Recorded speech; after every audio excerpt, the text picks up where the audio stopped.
Good morning all of you. आज हम project management and financing के अंदर हमारा लेक्चर नंबर 19 स्टार्ट कर रहे हैं नेटवर्क एनालिसिस से रिलेटेड। आज का जो लेक्चर नंबर 19 है उसमें हम नेटवर्क एनालिसिस के बारे में यहाँ कुछ चीज़ें देखेंगे और साथ साथ हम जो हमारा प्लॉट और सिलेक्ट टाइम है उसको किस तरीके से कैलकुलेट करते हैं हम वो भी आज इस टॉपिक के अंदर हम देखने वाले हैं। तो अगर हम नेटवर्क की बात करें तो जो नेटवर्क टेक्निक है उसका यूज़ हम अपने लार्ज प्रोजेक्ट्स के प्लानिंग और शेड्यूलिंग के लिए करते हैं, जहाँ पे जो फील्ड रिलेटेड हैं, जहाँ पे डिफरेंट डिफरेंट प्रोजेक्ट्स किए जाते हैं, जैसे कंस्ट्रक्शन हो गया, मेंटेनेंस हो गया, फैब्रिकेशन हो गया, परचेजिंग हो गई, कंप्यूटर सिस्टम इंस्टॉलेशन हो गया, रिसर्च एंड डेवलपमेंट प्लानिंग हो गई। तो इन सब जगहों पे आप देखेंगे इन सभी फील्ड्स के अंदर जो हमारे लार्ज प्रोजेक्ट्स होते हैं उनकी प्लानिंग और शेड्यूलिंग के लिए हम इस नेटवर्क टेक्निक का यूज़ करते हैं। लेकिन अगर हम देखें तो ये एक मल्टीट्यूड है हमारे ऑपरेशनल रिसर्च सिचुएशंस का, जहाँ जो कि एक मॉडल्ड और अपने नेटवर्क को सॉल्व करने के लिए किया जाता है। लेकिन रिसेंट सर्वे की रिपोर्ट से ये पता चला है कि जो 70% है हमारे real world mathematical programming problems से रिलेटेड, उसको रिप्रेजेंट किया जाता है नेटवर्क रिलेटेड मॉडल से। कि अगर हम देखें कि जो मैथमेटिकल प्रॉब्लम्स हैं हमारी रियल वर्ल्ड के अंदर, उसमें 70% चीज़ें हम किस चीज़ों से सॉल्व कर रहे हैं, हमारे नेटवर्क रिलेटेड मॉडल से। तो नेटवर्क एनालिसिस को हम बहुत सारे नाम से जानते हैं। पहला तो है PERT, जिसको हम बोलते हैं program evaluation review technique. Next है CPM, जिसको हम बोलते हैं क्रिटिकल पाथ मेथड। देन है PEP, program evaluation procedure. LCEC, least cost estimating and scheduling. SCANS, scheduling and control by the automated network system etcetera. तो अगर देखें तो नेटवर्क एनालिसिस को इन सभी नामों से भी जाना जाता है, जो कि हमारे PERT, CPM, PEP, LECS, स्केन्स, ये सब हैं। उसके बाद हम देखें तो जो बेसिक टर्मिनोलॉजी यूज़ की जाती है हमारे नेटवर्क एनालिसिस के अंदर, उसमें पहला है हमारा नेटवर्क। जो नेटवर्क है वो एक तरीके का ग्राफिकल रिप्रेजेंटेशन है हमारे लॉजिकल और सिक्वेंटल कनेक्टेड एक्टिविटीज़ का और इवेंट्स का, जो कि एक प्रोजेक्ट में होते हैं। और नेटवर्क की अगर हम बात करें तो नेटवर्क को हम कहते हैं ये हमारा एक एरो डायग्राम होता है। और PERT की अगर हम बात करें तो PERT जो है वो हमारा प्रोग्राम इवैल्यूएशन रिव्यू टेक्निक होती है। और जो क्रिटिकल पाथ मेथड है उसको हम CPM कहते हैं, जो कि वाइडली अप्लाइड टेक्निक्स हैं जो कि हमारे नेटवर्क में यूज़ की जाती है। इसके बाद अगर हम देखें तो नेक्स्ट होता है प्रोजेक्ट। अगर हम प्रोजेक्ट को डिफाइन करें तो यहाँ पे हम कॉम्बिनेशन करते हैं उन इंटर रिलेटेड एक्टिविटीज़ का जिनको एग्जीक्यूट करके हम एक सर्टेन ऑर्डर में उसको कंप्लीट करते हैं। इसके बाद है next terminology, that is the project management process. अगर हम प्रोजेक्ट मैनेजमेंट प्रोसेस की बात करें तो यहाँ जो नेटवर्क एनालिसिस है वो जनरल नेम है हमारे एक सर्टेन स्पेसिफिक टेक्निक का, जिसका यूज़ हम अपनी प्लानिंग, मैनेजमेंट और कंट्रोल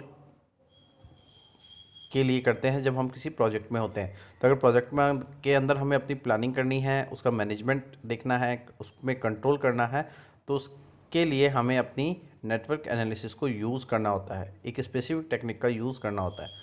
उसके बाद अगर हम एक्टिविटी की बात करें तो किसी भी इंडिविजुअल ऑपरेशंस के लिए हमें यूटिलाइज़ करना होता है उन रिसोर्सेज को जो कि हम एंड और बिगिनिंग में करते हैं, जिनको हम कहते हैं एक्टिविटी। तो हर एक इंडिविजुअल ऑपरेशन के लिए जहाँ पे भी आप अपने रिसोर्सेज को यूटिलाइज़ कर रहे हैं, शुरू में भी और लास्ट में भी, वो एक तरीके की एक्टिविटी है। और जो टास्क होता है और जो हमारे सर्टेन अमाउंट होते हैं वर्क जो कि एक प्रोजेक्ट में रिक्वायर होते हैं, तो उनमें हम देखें तो जो रिक्वायर्ड टाइम है टू कंप्लीट की, जो हम टाइम या टास्क देखें, जो भी वर्क हमारे एक प्रोजेक्ट में इन्वॉल्व है तो वो हमारे रिक्वायर्ड टाइम में कंप्लीट हो जाना चाहिए। और उसको हम नेटवर्क डायग्राम में एरो के थ्रू रिप्रेजेंट करते हैं। इसके बाद हम देखते हैं कि फ्लॉट और स्लैक क्या हैं। तो अगर देखें फ्लॉट की अगर हम बात करें तो फ्लॉट को में सबसे पहला जो फ्लॉट होता है that is the total float. तो टोटल फ्लॉट का मतलब क्या है? The total time that a schedule activity में बी डिलेड। टोटल टाइम जो कि उस शेड्यूल एक्टिविटी का है जहाँ पे वो डिले हो रही है, उसको हम कहते हैं that is the total float. और टोटल फ्लॉट को कैलकुलेट करने के लिए हमें LFT में से EFT माइनस करना पड़ता है। और LFT का मतलब होता है latest finish time and minus earliest finish time. और इसको हम कैलकुलेट कर सकते हैं हमारे लेटेस्ट स्टार्ट टाइम और अर्लीस्ट स्टार्ट टाइम से भी। तो जो टोटल फ्लॉट है वह हमें अपनी शेड्यूल एक्टिविटी के डिले के टाइम का बताती है। उसके बाद देखें तो नेक्स्ट जो फ्लोट होता है that is the free float. और फ्री फ्लोट वो टाइम है जहाँ पे हम अपनी एक्टिविटी को कंप्लीट कर रहे हैं जो कि डिले हो रही है बियॉन्ड द EFT।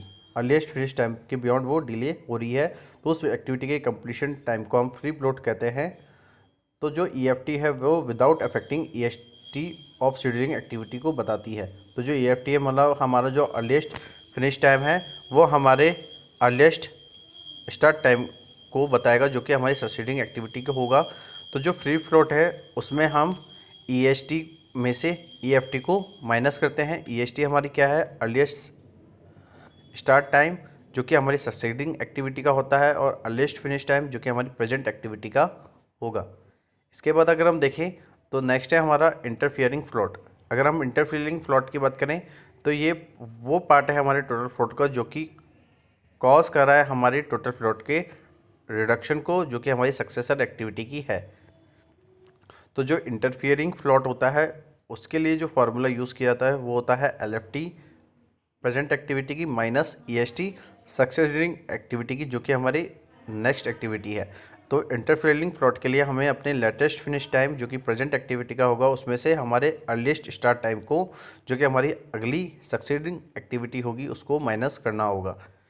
इसके बाद अगर हम देखें तो जो नेक्स्ट हमारा फ्लोट होता है that is the independent float. और अगर हम इंडिपेंडेंट फ्लोट की बात करें तो ये अमाउंट है उस फ्लोट का जो कि यूज़ किया जा रहा है जब हम अपनी सक्सीडिंग या प्रीसीडिंग एक्टिविटी को इफेक्ट कर रहे होते हैं। तो इंडिपेंडेंट फ्लोट को कैलकुलेट करने के लिए आपको क्या करना होता है कि जो आपकी EST है, मीन्स जो अर्लीस्ट स्टार्ट टाइम है सक्सीडिंग एक्टिविटी का, उसमें से आपको अपनी लेटेस्ट फिनिश टाइम जो कि अपनी प्रीसीडिंग एक्टिविटी का है, और उसमें से हमें अपने ड्यूरेशन जो कि हमारी प्रेजेंट एक्टिविटी का उसको माइनस करना होता है। मीन्स कि हमें EST में से LFT और ड्यूरेशंस माइनस करने होते हैं इंडिपेंडेंट फ्लोट को कैलकुलेट करने के लिए। तो अगर हम देखें तो फ्लोट को कैलकुलेट करने के यहाँ पे 4 मेथड्स हमें बता रखे हैं, जहाँ पे हम total float, free float, interfering float और इंडिपेंडेंट फ्लोट को कैलकुलेट करते हैं। तो अगर हम देखें तो आज के लेक्चर के अंदर हमने कुछ चीज़ें यहाँ पे कवर की हैं, जहाँ पे हमने नेटवर्क एनालिसिस के बारे में समझा कि जो नेटवर्क एनालिसिस है आजकल वो एक बेसिक मेथड है, टेक्निक है, जिसका यूज़ हम अपनी प्लानिंग कंट्रोलिंग के लिए करते हैं। तो आप देखते हैं कि अगर आपको किसी भी प्रोजेक्ट के अंदर अपनी प्लानिंग और शेड्यूलिंग करनी है तो उसके लिए आपको इस नेटवर्क टेक्निक का यूज़ करना होगा। तो जितने भी हमारी फील्ड्स हैं उसके अंदर जितने भी लार्ज प्रोजेक्ट्स होते हैं उनकी प्लानिंग और शेड्यूलिंग के लिए हमें अपने नेटवर्क एनालिसिस का यूज़ करना होता है। और आप देखते हैं कि जो नेटवर्क एनालिसिस है उसको बहुत तरीके के नामों से जाना जाता है, जैसे कि PERT, CPM, PAP, LACS, skins. तो हम देखें तो नेटवर्क एनालिसिस के बहुत सारे नेम्स हैं जहाँ पे हम अपने पर्टिकुलर नेटवर्किंग का यूज़ करते हैं। और उसके बाद हमने देखा कि जो बेसिक टर्मिनोलॉजी का यूज़ किया जा रहा है, तो उसमें हमने नेटवर्क के बारे में पढ़ा कि जो नेटवर्क होता है वो एक ग्राफिकल रिप्रेजेंटेशन होता है हमारी लॉजिकल और सिक्वेंटल कनेक्टेड एक्टिविटीज़ का, इवेंट्स का, जो कि एक प्रोजेक्ट की होती हैं। और नेटवर्क को हम एरो डायग्राम भी कहते हैं। और इसके अंदर हम 2 अप्लाइड टेक्निक्स का यूज़ करते हैं जो कि PERT एंड CPM हैं।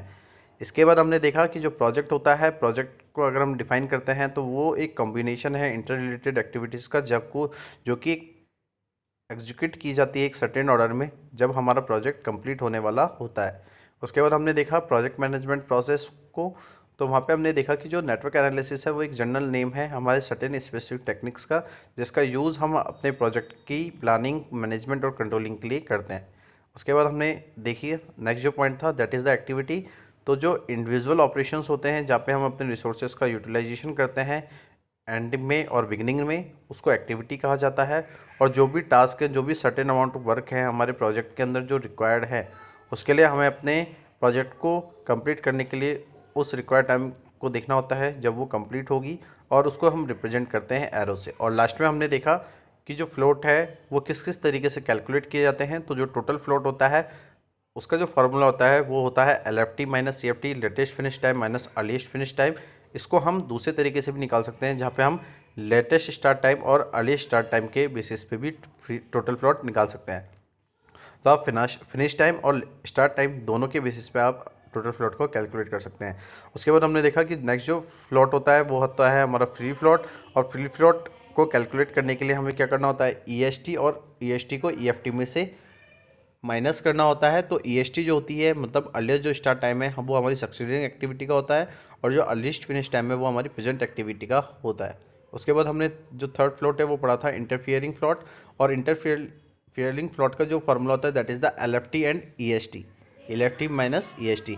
और जो LFT है मीन्स जो लेटेस्ट फिनिश टाइम है हमारी प्रेजेंट एक्टिविटी का होता है, और जो EST है मीन्स अर्लीस्ट स्टार्ट टाइम है वो हमारी सक्सीडिंग एक्टिविटी का होता है। तो जब हम अपने LFT में से EST को सब्ट्रैक्ट करते हैं तो हमारे पास इंटरफियरिंग फ्लोट आते हैं। उसके बाद अगर हम देखें तो लास्ट है हमारा इंडिपेंडेंट फ्लोट, और इंडिपेंडेंट फ्लोट को कैलकुलेट करने के लिए हमें अपने अर्ली स्टार्ट टाइम जो कि सक्सीडिंग एक्टिविटी का है उसमें से हमारे लेटेस्ट फिनिश टाइम जो कि प्रेसिंग एक्टिविटी का है, और उसमें से हम अपने ड्यूरेशन को हटाते हैं जो कि प्रेजेंट एक्टिविटी का है, तो उससे हमें इंडिपेंडेंट फ्लोट मिलता है। तो आज का जो लेक्चर है वो यहाँ पे कंप्लीट होता है। आज के लिए इतना ही। Thank you so much and have a nice day.